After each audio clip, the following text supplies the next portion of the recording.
Good morning, good morning. Dr. Gary here on the road. We are dental practice brokers nationwide. We sell dental practices. Today's topic is,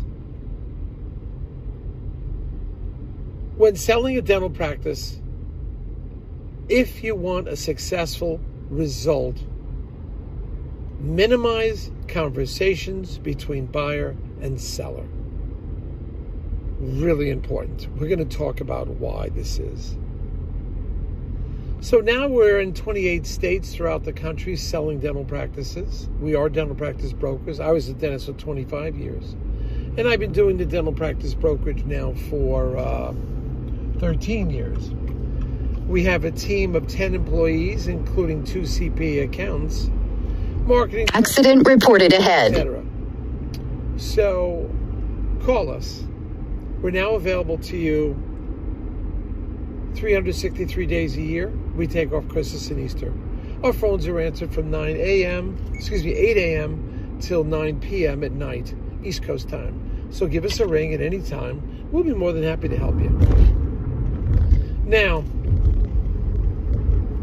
all of the information you're about to hear is for entertainment purposes only. It is not legal or business advice. Our phone number is 201-663-0935, and our email, that is our website, is dentalpracticeguide.com or nationwide dentalpracticebrokers.com. So give us a call. Anytime you have some questions, we'll be happy to answer them and just chat with you at no charge to you.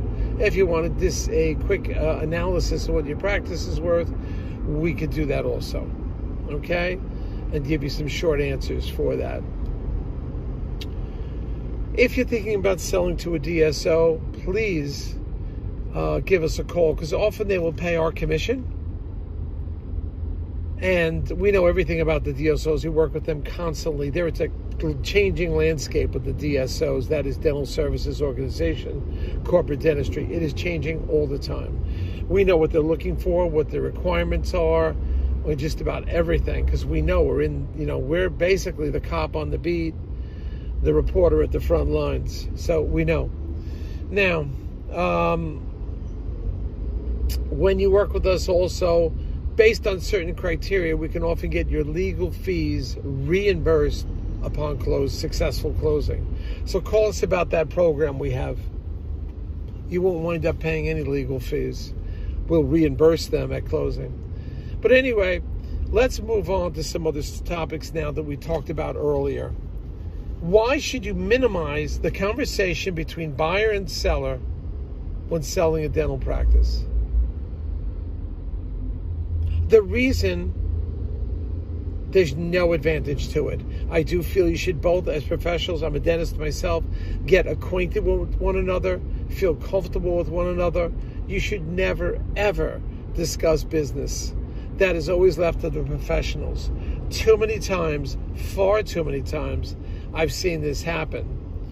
That the buyer and the seller figure, we'll just figure out everything on our own. Even though they have attorneys, they're going to start making decisions. They're going to start having conversations about the future. And you shouldn't be doing that under any circumstances. You should not be discussing anything concerning business with the dental office. Zero. It is just zero to be discussed. And every time this has happened, we've run into problems. Each and every time that the buyer and seller figure they got everything figured out, they're the 2 smartest people in the room, and they got it. They got it. They understand how to do this and all because they're successful dentists. Well, that's not the story. It's not the story at all. You stay away from any communications that you can. Stay away from it between buyer and seller. Accept cordial conversations, but really just avoid it. Once you get friendly with one another and once you're chatting with one another, it's fine. It's fine. Just keep it at that. You're friends and that's it. Now, you want to be best of friends and spend time together, go out to dinners, you can go on vacation. Do that all after the closing. All right?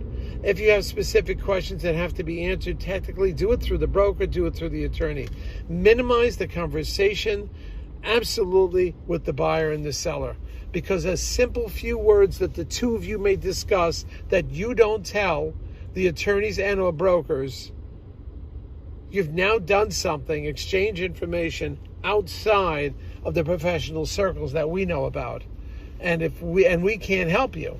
You can't do that. You've got to stay away from that. That has led to so many problems when buyer and seller make their own decisions or conclusions. They come together. It has led to nothing but problems. There is no advantage to it. You should just steer clear of it. Things come up, certain words and phrases, and then the buyer gets spooked, the seller gets spooked. He said, she said this, and then you make decisions sometimes which are outside the professionals, and we don't know what's going on. I watch every moving piece of this deal, and if you make some kind of agreement with that buyer or a seller and you haven't informed us, nightmare. It's a nightmare. Because we don't know what you said, but if a decision is made between the doctor, seller, and his attorney, and the broker, we always stay in communication. Everybody's on the same page. But the minute you go one-on-one with buyer and seller and start making small decisions which you think won't affect everything, or you think you have the answers, go back to the attorney and say, we've come up with a couple of ideas between the buyer and the seller. We want to give you these ideas and let you handle it with the other attorney. Always, you're not saving any money with the attorney anyway. You're not saving any money. The broker is going to work on a commission. So it's not an hourly thing. You're not saving money there. You've got to stay away from that. Absolutely stay away, because it is a huge problem. And it has been going on for 13 years, this huge problem. Buyer and seller making decisions on their own outside when it comes to the, putting the deal together. Let the professionals handle it. All right? It's very important for you to understand that. It only leads to problems. So listen, we're trying to get you new information. Click the subscribe button if you want to hear our updates. We're doing a lot of videos. I think we're at 315 now or higher. And always something new is coming up. Constantly new stuff is coming up. New information.